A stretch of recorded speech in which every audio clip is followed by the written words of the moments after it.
জিন্দাবাদ জিন্দাবাদ জিন্দাবাদ বেঙ্গল টাইগার জিন্দাবাদ জিন্দাবাদ জিন্দাবাদ।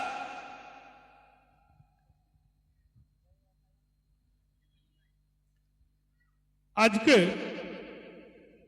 আদিবাসী কুর্মী সমাজ ঝাড়গ্রাম জেলা কমিটির ডাকে যে আক্রোশ মহারেলি এবং বিক্ষোভ সভা, সেই সভার শ্রদ্ধেয় সভাপতি উপস্থিত আছেন আদিবাসী কুর্মী সমাজের গর্ব প্রফেসর ডক্টর শশধর মাহাতো মহাশয়। আপনারা আমার এই পূর্বে একটা বক্তব্য শুনলেন, সমীর বাবু উনি হুড়ার থেকে আসিছেন, নিজে এই কুর্মী আন্দোলন সম্পর্কে অনেক কিছু জানেন এবং প্রথম থেকে আছেন।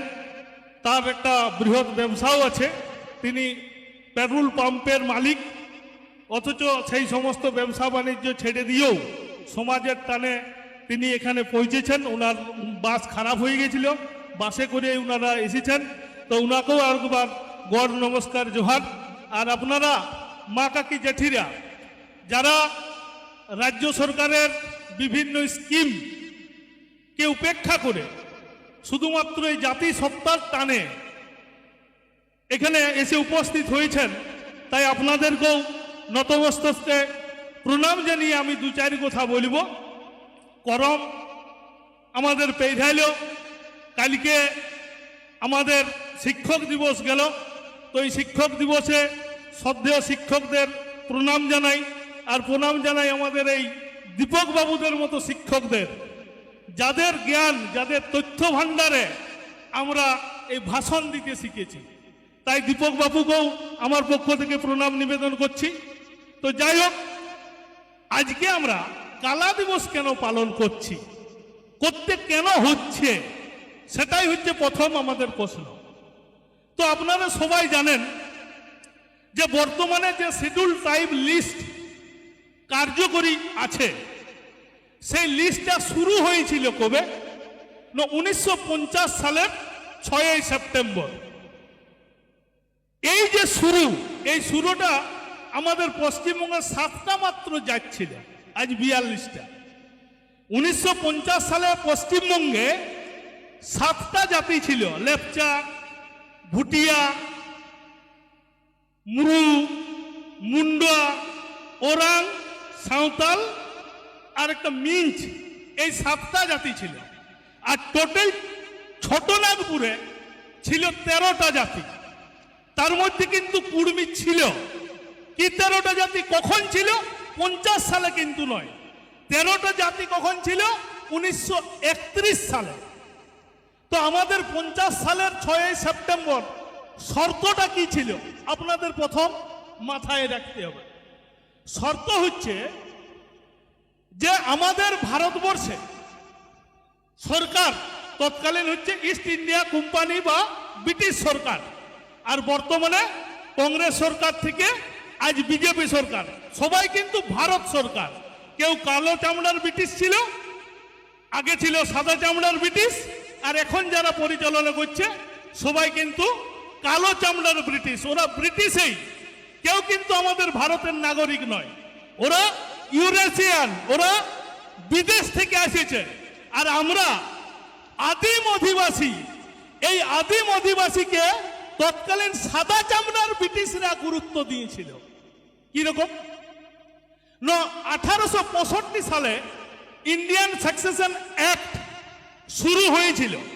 সেখানে প্রত্যেকটা ধর্মের, প্রত্যেকটা বর্ণের মানুষদের উত্তরাধিকার আইন, উত্তরাধিকার আইন মানে বাবা মারা গেলে তার জমি জায়গা কারা পাবে, কোন ভাবে পাবে, তাদের জন্য হিন্দু অ্যাক্ট ছিল, মুসলমানদের জন্য শরীয়ত অ্যাক্ট ছিল।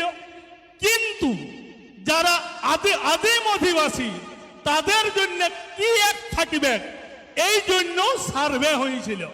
তো এই সার্ভেটা 1931 সালের প্রথম যে সার্ভে, সারা ভারতবর্ষের সর্বপ্রথম যে সার্ভেটা হয়েছিল, সেই সার্ভের নাম হচ্ছে socio economic and caste census, আর্থ সামাজিক এবং জাতিগত সমীক্ষা কখন হয়েছিল? 1931 সালে। তারপর থেকে ভারতবর্ষে স্বাধীন ভারতবর্ষে হয়েছিল 2011 সালে। তার মাঝখানে কোনো এইরকম সার্ভে হয় নাই, কেবলমাত্র জনগণনা হয়েছিল। তো এই সার্ভে, এই সোশিও ইকোনমিক অ্যান্ড কাস্ট সেন্সাসে আমাদের ছোটনাগপুরের যে 13টা জাতিকে রাখা হয়েছিল প্রিমিটিভ ট্রাইব বলে, মাথায় রাখবেন, প্রিমিটিভ ট্রাইব বলে 13টা জাতিকে রাখা হয়েছিল। তো আমাদের যে নমিনেটেড গভর্নমেন্ট, মাথায় রাখবেন, তখন কিন্তু নির্বাচন হয় নাই। নির্বাচন হচ্ছে কখন? 1952 সালে, 51-52 সালে। তাহলে ব্রিটিশরা চলে যাচ্ছে 47 সালে। 47 সালে যাওয়ার পরে সরকারটা কে পরিচালনা করবে, তার জন্য একটা আমাদের এমপি নির্বাচন করা হয়েছিল। নির্বাচন মানে গায়ে বসে ঠিক করা হলো এই 339 জন এমপি আমাদের জাবেদ সরকার পরিচালনা করতে জওহরলাল নেহরুর নেতৃত্বে। তো সেখানে একজন এমপি ছিলেন যার নাম হচ্ছে হৃদয় নারায়ণ কুজুর। তিনি পণ্ডিত জওহরলাল নেহরুকে প্রশ্ন করেছিলেন যে স্বাধীন ভারতবর্ষে আপনি যে ট্রাইবেল লিস্ট তৈরি করছেন, সেই ট্রাইবেল লিস্টের ভিত্তিটা কখন? উদময় সাঁওতালকে ট্রাইবেল করে দিল কি 50 সালে দুম করে নাই। মূল ভিত্তিটা হচ্ছে ওই 1931 সালে যারা প্রিমিটিভ ট্রাইব ছিল তারাকেই স্বাধীন ভারতবর্ষে ট্রাইবেল লিস্ট নিয়ে আসা হচ্ছে। অর্ডারটা কি ছিল না, আমাদের রাষ্ট্রপতির অর্ডার ছিল 510 নম্বর, এসআরও 510, সিও ছিল 22 এবং এই রাষ্ট্রপতির সই ছিল 342-এর এ ধারায়। সেটা বলা ছিল যে আমাদের এই স্বাধীন ভারতবর্ষে যে ট্রাইবেল লিস্টটা হচ্ছে সেটা 1931 সালের লিস্ট ধরে হচ্ছে। দুর্ভাগ্যের বিষয়, এই কুর্মী জাতকে বাদ দেওয়া হয়েছে সেইখান থেকে। তো আমরা এই কারণে কালা দিবস পালন করছি। কবে বাদ দিয়েছে? 6 সেপ্টেম্বর।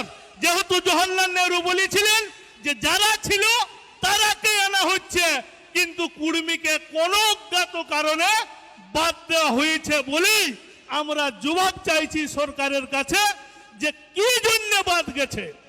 আজ যদি নেতাজির মৃত্যু রহস্য সরকার আজও প্রকাশ করতে ভয় পাচ্ছে, তেমনি কি কুর্মীকে ডিলিস্টেড করার রহস্য এই সরকারগুলো ভয় পাচ্ছে প্রকাশ করতে। তার আমরা জবাব নিতে এসেছি। জবাব, বর্তমান লিস্ট চলছে 1950 সালের পর 1956 সালে আরেকবার এই লিস্টটা সংশোধন করা হয়। এবং আপনারা জানেন যে পশ্চিমবঙ্গের ভূমিজ সম্প্রদায় বর্তমানে লিস্টেড আদিবাসী সম্প্রদায়, কিন্তু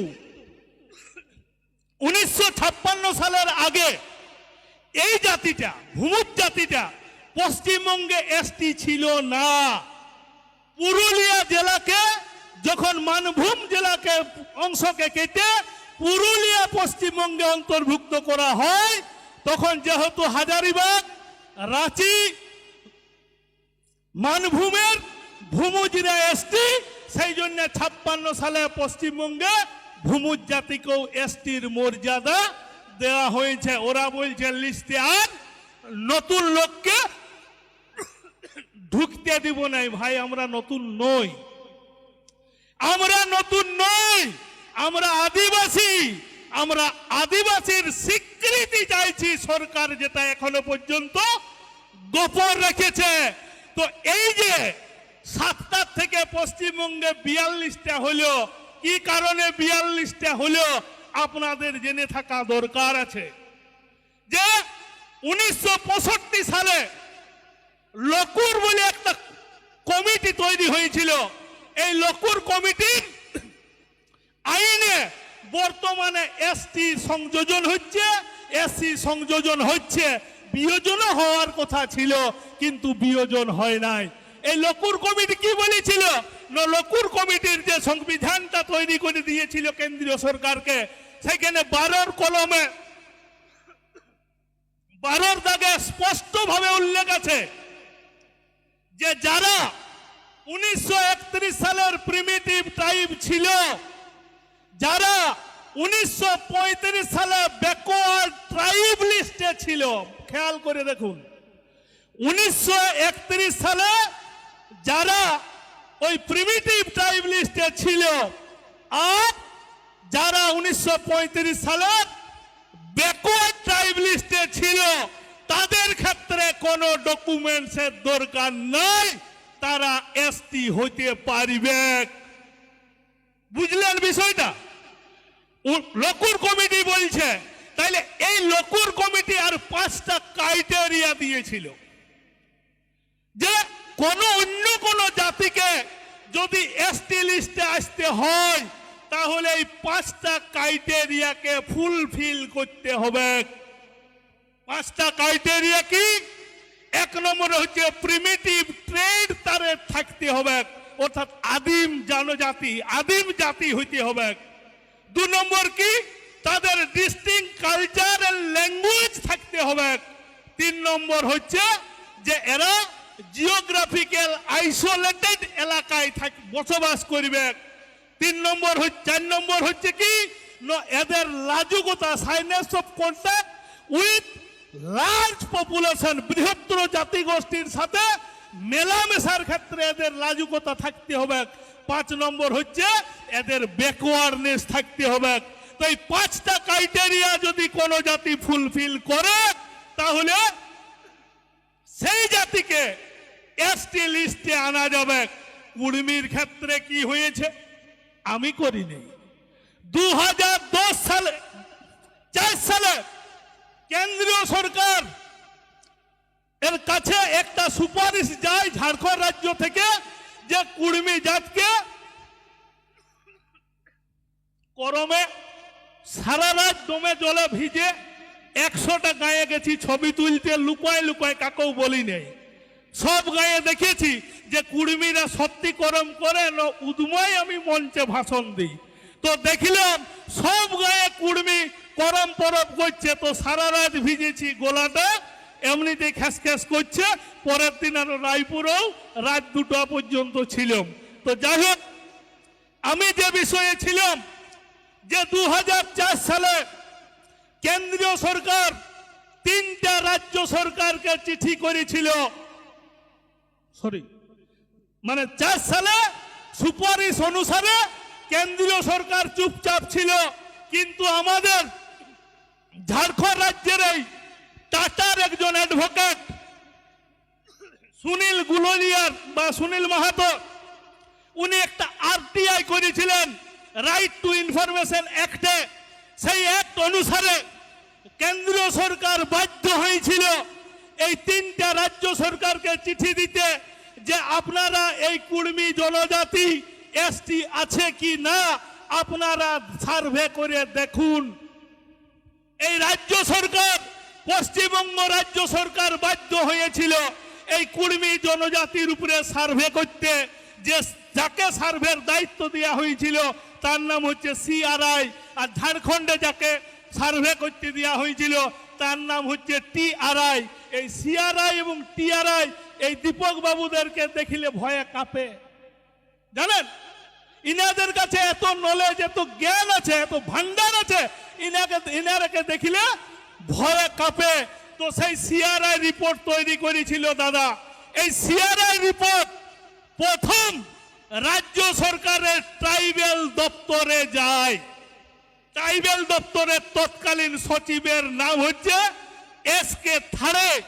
এই এসকে থাড়ে পরীক্ষা করে দেখলেন যে সিআরআই রিপোর্টে এই কুর্মী জনজাতির 5টা ক্রাইটেরিয়াই ফুলফিল করেছে, তাই এই কুর্মী জাতিকে ট্রাইবেলের মর্যাদা দিতে এই ট্রাইবেল দপ্তরের কোনো আপত্তি নাই। সেটা গেল মিনিস্ট্রি অফ ওয়েস্ট বেঙ্গল।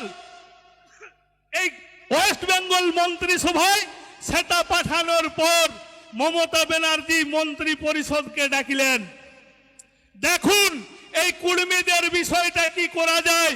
তো এই মন্ত্রী পরিষদ সবাই মিলে ক্যাবিনেট যাকে বলা হয় সেই ক্যাবিনেটে অনুমোদন দিল যে কুর্মীকে এসটি করতে আমাদের কোনো অসুবিধা নাই সিআরআই এর রিপোর্টের ভিত্তিতে।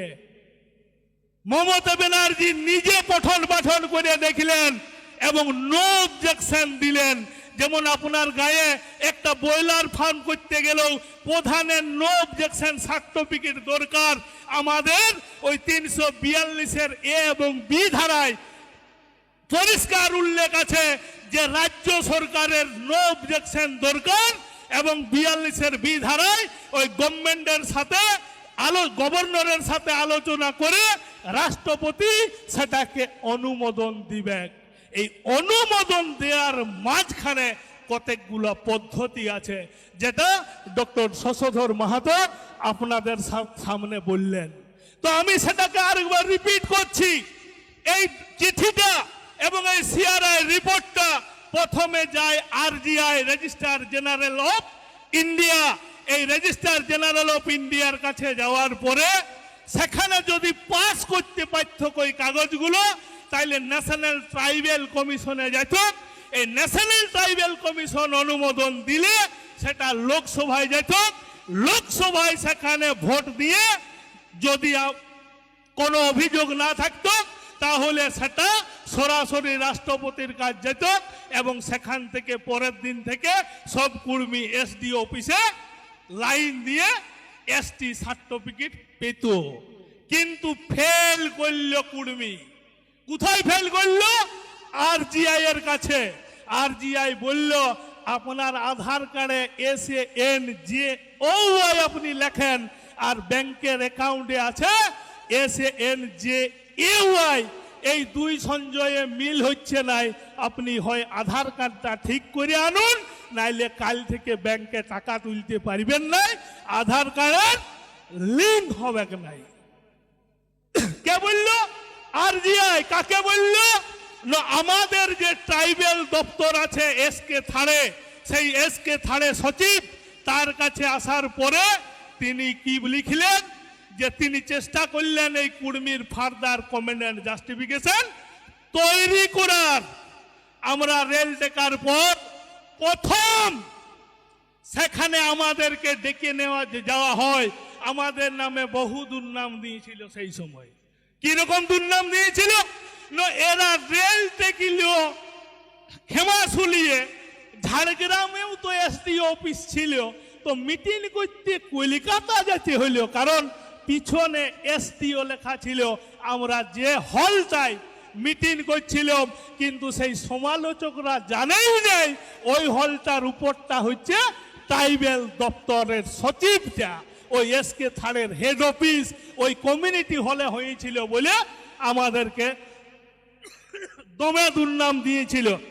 কিন্তু না, আমরা সঠিক জায়গায় ছিলাম, সঠিক কাগজপত্র আমরা রেডি করে দিয়েছিলাম। রেডি করার পর মমতা ব্যানার্জি সেইখানে গেল। যাওয়ার পর উনি ওইটা পাঠাবেন, এমন সময় আমাদের বিরোধী গোষ্ঠীর জন্ম হয়। বিরোধী গোষ্ঠীর জন্ম হয়, ওরা ওইখানে ডেপুটেশন দেয় এবং ওই কাগজটায় রিপোর্টটায় সরকার স্পষ্ট ভাষায় লিখে দিয়েছে যে সাম অর্গানাইজেশনের আপত্তির কারণে আমি আর কমেন্ট এন্ড জাস্টিফিকেশন দিতে পাচ্ছি না। চক্রান্তটা বুঝতে পারলেন? কিছু অর্গানাইজেশনের আপত্তির কারণে, ভাই আমার জমিটা আমার বাপের বটে, আমার পাশের ঘরের একজনের আপত্তিতে ওই জমির কাগজটা কি অন্য লোকের হয়ে যাবে? হবে? আমার যদি ন্যায্য জমি হয়, ন্যায্য যদি অধিকার থাকে, সেই অধিকারের স্বীকৃতি সরকারকে দিতে হবে। তাতে কে ভোট দিল আর কে না দিল সেটা কোনো যায় আসে নাই। কারণ 370 ধারা বিজেপি বলেছিল আমি উঠাবো, উঠাই নিয়েছে। 3 তালাক বিল বলেছে উঠাবো, উঠাই নিয়েছে। আজকে ওয়াকফ বিল এসেছে, এই তো লোকের আপত্তি সত্ত্বেও সরকারের প্রয়োজনে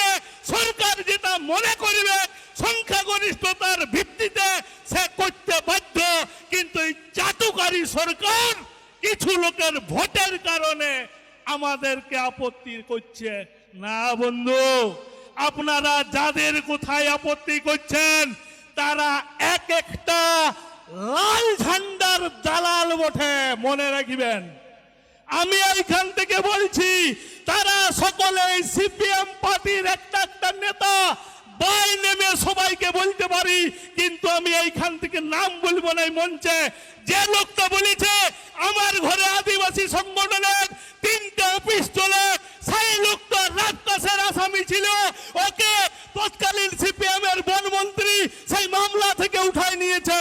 এখনো পর্যন্ত যতগুলো লোক আছে সব লোকের সম্পর্ক কোনো না কোনো সিপিএম এর মন্ত্রীর সারা, কোনো না কোনো সিপিএম এর দালাল বা চামচা বটে। তাই ওদের কথা শুনে মমতা ব্যানার্জি আটকায় রেখেছে। কোন তৃণমূলের নেতা কুড়মির বিরোধী নয়। এই রবিন টুডু আমাদের এইখানের একজন সুনামধন্য নেতৃত্ব। আপনারা জানেন উনার স্ত্রী গত লোকসভা নির্বাচনে অর্থাৎ 19-এ উনি নির্বাচনে প্রতিদ্বন্দ্বিতা করেছিলেন। আমরা লালগড়ের সভায় ঘোষণা করেছিলাম যে কুড়মির বিরুদ্ধে কথা বলবে তাকে একটি ভোটও নয়। তার জন্য বিজেপির কুনর হেমব্রম জিতেছিল। তো আমরা কোথাও একবারও বলি নাই যে কুনর হেমব্রমকে ভোট দাও। আমরা বিরোধিতা করেছিলাম একটা ক্যান্ডিডেটের, যে আমাদের কুড়মির বিরোধিতা করেছে তার। আজ যে আমাদের প্রিয়রঞ্জন ভাই বলল যে দুলাল মুর্মু এই কুড়মির রক্তে স্নান করতে চাইছে, ওকে ঘাস মোড়া দিব তো ভোটে দাঁড়ালে? দিব না। মূল সহজতে উৎখাত হয়। আর এখানে একটা দিদিমণি আছে আমাদের, যে মন্ত্রী এত হাতিয়ে লোক মোড়াচ্ছে, হাতির কোনো ব্যবস্থা করতে পারছে না, অথচ সেই হুলা পার্টিদের কেস দিচ্ছে। আনট্রেন্ড হুলা পার্টিদের কেস দিয়েছে না। ওদের প্রশিক্ষণের কোনো ব্যবস্থা নাই, ওদের চাকরির কোনো নিশ্চয়তা নাই, ওদের বেতনের কোনো নিশ্চয়তা নাই। অপ্রশিক্ষিত লোকদেরকে দিয়ে বলছে আমি হাতি তাড়াবো। যেমন 12 সালে অপ্রশিক্ষিত লোকদের চাকরি দিয়েছে, প্রাইমারি চাকরি দিয়েছে হাই। এখন বলছে 5 বছরও যদি চাকরি বাকি আছে ওরাকে টেস্ট পাস করতে হবে, ট্রেনিং করতে হবে। সরকার লেজে গোবরি হয়ে গেছে নাকি হয়েছিল। তো আমি যে বক্তব্যে ছিলাম, যে আমাদের মূল বক্তব্য ছিল যে ওইখান থেকে যে 5টা ক্রাইটেরিয়া কুড়মির বলেছি এই ফুলফিল করেছে। 5টা ক্রাইটেরিয়ার মধ্যে কুড়মির আদিমতা সব জায়গায় প্রমাণিত, এবং মমতা ব্যানার্জি বাধ্য হয়েছে এই দুয়ারে করম বা ডহরে করম করেছি। আমাদের করমের ছুটি দিয়েছে মমতা ব্যানার্জি, তার জন্য উনাকে অসংখ্য ধন্যবাদ, সত্যি ধন্যবাদ, মনে প্রাণে ধন্যবাদ। কিন্তু অন্তিম ধন্যবাদ দিদি আপনাকে আমরা দিতে পারছি নাই, কারণ এই ডহরে করমটাকেও, এই করম পরবের পূর্ণাঙ্গ আগের ইতিহাসটা বলি একটু। করম পরবে বলল অর্ধ দিবস ছুটি, মানে 2টার পরে অফিস বন্ধ। দ্বিতীয় বছর বলল যে যারা এই করমটা মানে সেই ট্রাইবেলদের ছুটি। আমাদের কুড়মি অনেক মহিলা পুরুষ বলছে ভাই আমাদের তো এসআইরা ছুটি দিল নাই। বলি কেন? বলছে ওই যে লেখা আছে যে ট্রাইবেলরা মানে। বলি কুড়মির বাপুতে বটে করমটা, আর ট্রাইবেলরা কবু মানলই নেই, এসটিরা মানলই নেই, ওরা মারছে ছুটি, আর কুড়মির বেলায় নাই। দেখছি ডহরে করম করলাম, মমতা ব্যানার্জি সুড় করে ওইটাকে পূর্ণাঙ্গ ছুটি ঘোষণা করল। তো ঠিকই আছে, এই বছর আরো এমন ভাবে ঘোষণা করল অলটিকি হরপে করমের ছুটির বাহবানো কি বলে শুভেচ্ছা। বলি দিদি আপনি সাঁওতাল সংগঠনের একটা নেতাকে বলুন যে ভাদরের পার্শ্ব একাদশীতে কোন সাঁওতাল করম করে কি না। আমি পেপারে দেখছিলাম ঢেঙ্গা হাসদা, তাই তো ঢেঙ্গা হাসদা ঢেঙ্গা হাসদা লিখেছে এই করমটা সাঁওতালরা পালন করে নাই। তাইলে করমটা কার বাপইটা হইল? কুড়মির। আমাদের ভেস্ট ল্যান্ড করে দিচ্ছ দিদি, আমাদের জমি অনেক আছে, সেই জমিতে অন্য লোককে বসানোর জন্য ভেস্ট করে দিয়েছেন। আর কুড়মিরা ভুল করিবে নাই দিদি, 1810 সালে কোন সাঁওতাল এই সাঁওতাল পরগনায় ছিল নাই, এই ছোটনাগপুরে ছিল নাই। আমরা আমাদের ডাই ডুবরি দিয়ে ওরাকে ভেস্টল্যান্ড করে বসাইছি, আর ওরা আজ বলছে কুড়মিরা ও আদিবাসী। লজ্জা। ঘর জামাইয়া এসে শ্বশুরের বুকে পা তুলছে, মানে নিব আমরা? লিবেন?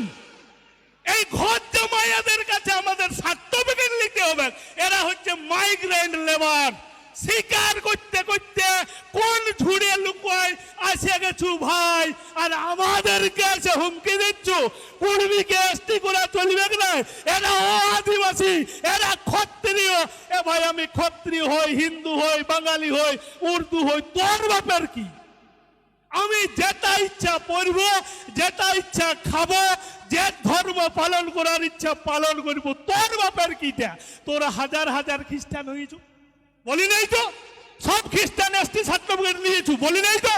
আমাদের কিছু কুড়মি দুর্গা পূজা করে হিন্দু হয়ে গেছে। হয়েছে হয়েছে, যে হয়েছে সে হয়েছে। আমি তো হই নাই, দুর্গা পূজার থানে জীবনে যাইয়াই নেই, তো আমি তো হই নাই। আমি আজও ঈদ মানি, করম মানি, মকর মানি, বাংলা মানি, জিতা মানি, ছাতা মানি, নদী পূজা করি, পাহাড়ের পূজা করি। আমি তো একদিনও কোনো ঠাকুরের কাছে, এমনকি আপনাদেরকে বলে রাখি, আমি স্টুডেন্ট থাকাকালীনও ওই সরস্বতী ঠাকুরের কোলা আপেল চুরি করে খাইতাম, তাই হয়তো চাকরি পাইনি। কোনদিন ঠাকুর আমি মানি নেই।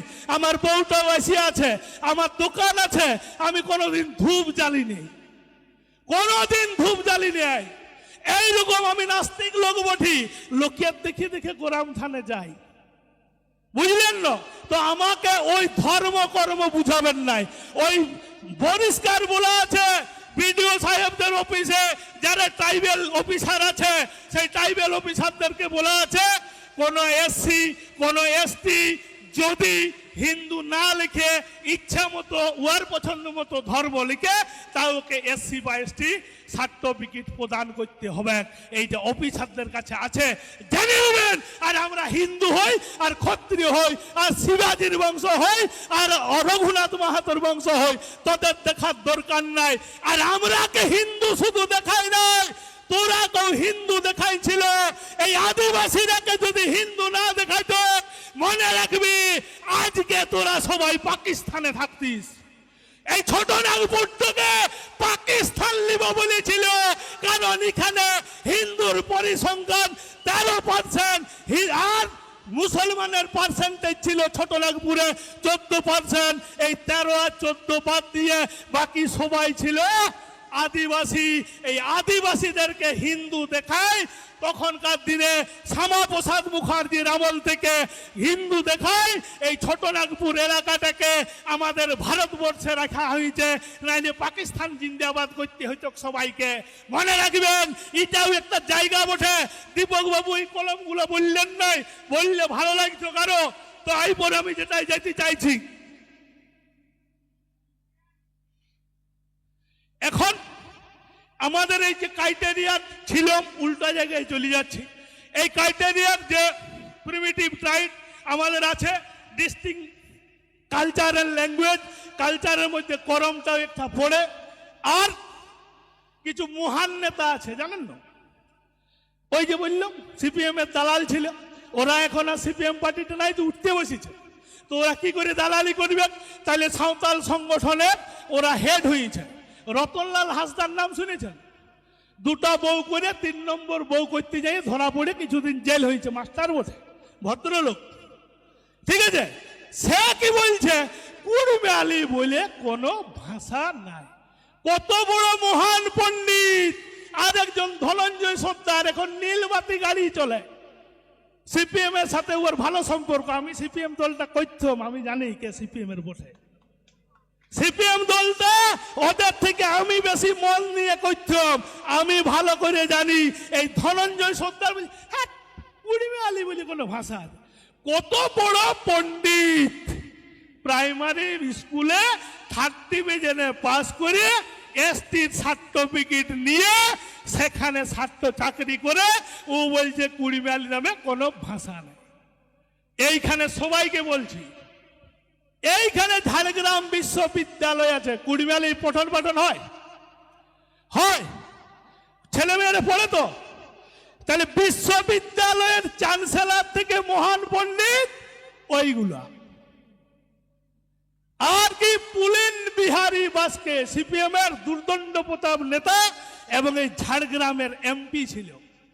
মনে রাখবেন, কুড়মিকে এসটি করা চলিবে নাই বলে এখানে ডেপুটেশন দিয়েছিল। আর কি সেই মহিলা যে ভোটে দাঁড়াইছিল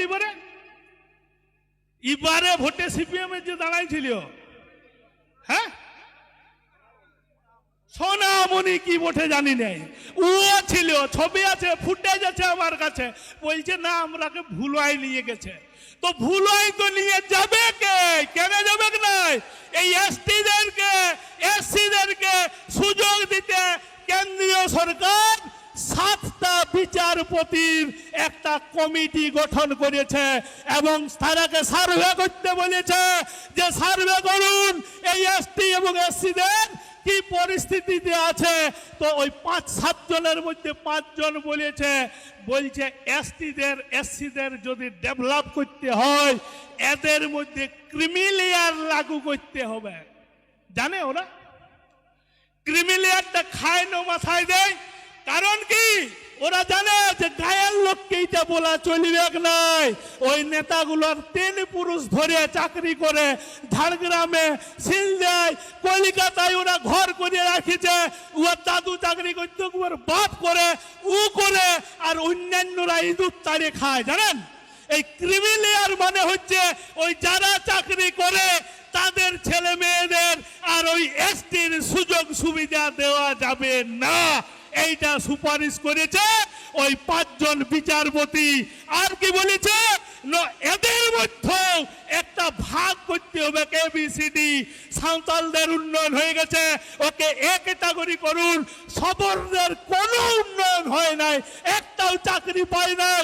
আজ সবরদের অবস্থা 25 বছরের পরে এমন এমন গাঁ আছে, কোনো যুবক বাঁচে নাই, ওদের কেউ চাকরি পায় নাই, ওদেরকে অগ্রাধিকার দিয়ে তুলতে হবে। এই সুপারিশগুলো করেছে কেন্দ্রীয় সরকারকে, কিন্তু এই নেতাগুলো কেউ বলছে নাই। কারণ কি 16 জন এমএলএ সাঁওতালে নিতে হবে। 16 জন, কত সাঁওতাল আছে পার্সেন্টেজে? 58 লক্ষের মধ্যে 25 লক্ষ সাঁওতাল আছে আমাদের সারা পশ্চিমবঙ্গে। 15% অর্থাৎ প্রায় 15 লক্ষ আছে ভূমুজ, 15 লক্ষ আছে মুন্ডা, আর বাকি মানকি থেকে শুরু করে এইগুলো আছে 20%, অর্থাৎ 50% সাঁওতাল। 18টা এমএলএ মধ্যে 16টা সাঁওতালের। একটা এমপি, 2টো এমপির মধ্যে একটা সাঁওতালের, আর বাকি সর্দারদেরকে বুড়ো আঙুল, খায়াদেরকে বুড়ো আঙুল, আর সবকে বুড়ো আঙুল দেখায়। বলছে তো কুড়মির পিছনে লাগ, আর সবাই মারি লিবে, লুটে লিবে। এই লুটে লিয়ার হাত থেকে আমরা বলছি যে কুড়মিকে তোদের পাতায় আমরা রাখবই নাই। আমরা এসটি হব, ST 1 হব। তোদের পার্সেন্টেজ আছে 58 লক্ষ। আর আমার তৃণমূলের যে বিবেক সাহু রাজ্যসভার সাংসদ, সেখানে তথ্য দিয়েছে যে কুড়মি আছে 50 লক্ষ। ভারত পশ্চিমবঙ্গে যদি আমার 10 কোটি লোক হয়, 10 কোটি লোকের 50 লক্ষ মানে পার্সেন্টেজ করলে 5%। কুড়মি একাই 5% জমিদারি লিবে, একাই। এই কুড়মির উপরে নির্ভর করছে 20টা বিধানসভা। দাদা 20টা, মমতা ব্যানার্জিকে হিসাবটা দিয়ে রাখি। এই 20টা বিধানসভা, পুরুলিয়ার লোকসভা 7টা, ঝাড়গ্রাম লোকসভা 7টা, বাঁকুড়ার 3টা, পশ্চিম মেদিনীপুরের 2টো, বালুরঘাট আর উত্তরবঙ্গে করে মোট আছে 20টা। কুর্মী হচ্ছে নির্ণায়ক শক্তি। আমরা গত লোকসভায় ভোটে দাঁড়াইছিলাম, এই ভোটে দাঁড়াই আমরা প্রমাণ করতে পারিছি যে আমরা কোটা ভোট পাবো। ওইখানে 1 লক্ষ ভোট পেয়েছি। 7টা এমএলএ সিটে কোথাও কোনো দল 10,000-এর মার্জিনে জিতে নাই। তাই কুর্মীর ভোটটা দিব তাকেই যে মমতা ব্যানার্জিকে হারাতে পারবে। দিবেন তো? দিবেন তো? কেন দিবেন? কাকে দিবেন? কাকে দিবেন তা নির্ভর করছে আপনার উপরে। কিন্তু মমতা ব্যানার্জিকে ভোট কেউ দিবেন নাই। No vote to Mamata. প্রয়োজনে ঘাস মোড়া, প্রয়োজনে স্প্রে করুন জঙ্গল সাপ, যাতে জঙ্গল মহলে তৃণমূলের একটাও ঘাস ফুল না ফুটে। এই কর্মীদেরকে কাল থেকে মাঠে নামতে হবে, কারণ এই ললিপপ দিয়েছে, এই কুর্মী ডেভেলপমেন্ট বোর্ড দিয়েছে, আর বোর্ডের মাঝে ঢুকায় রেখেছে একটা বাঁশের কাঠি। জানেন আইসক্রিম নাম শুনেছেন? হ্যাঁ, বরফ ঢেলার পিছনে বাঁশের একটা কাঠি ঢুকাই, কত সুন্দর নামটা রেখেছে বলুন, আইসক্রিম। মূলে তো বরফ ঢেলা নাকি, তার পিছনে একটা বাঁশ। তো এই বরফটা চুষে চুষে খাইলে বাঁশটা কি হয়? ফেলে দেয়। তো এই কুর্মী ডেভেলপমেন্ট বোর্ডের যতগুলো সদস্য করে রেখে জানো, সবাই একটা একটা বাঁশ। ঘুরপথে ওই কুর্মী ডেভেলপমেন্ট বোর্ডটাকে কুটুম ডেভেলপমেন্ট বোর্ড করে তাদের এই মাসি, তাদের এই পিসি ঘর পাচ্ছে। আর এইখানে কতগুলো ডেভেলপমেন্ট বোর্ডের অফিস আছে, আমাদের বাঁকুড়ার গুলো তো খায় না, মাথায় দিয়ে দেখি নেই। ওই 3তলা বিল্ডিং পুরাটাই ফাঁকা।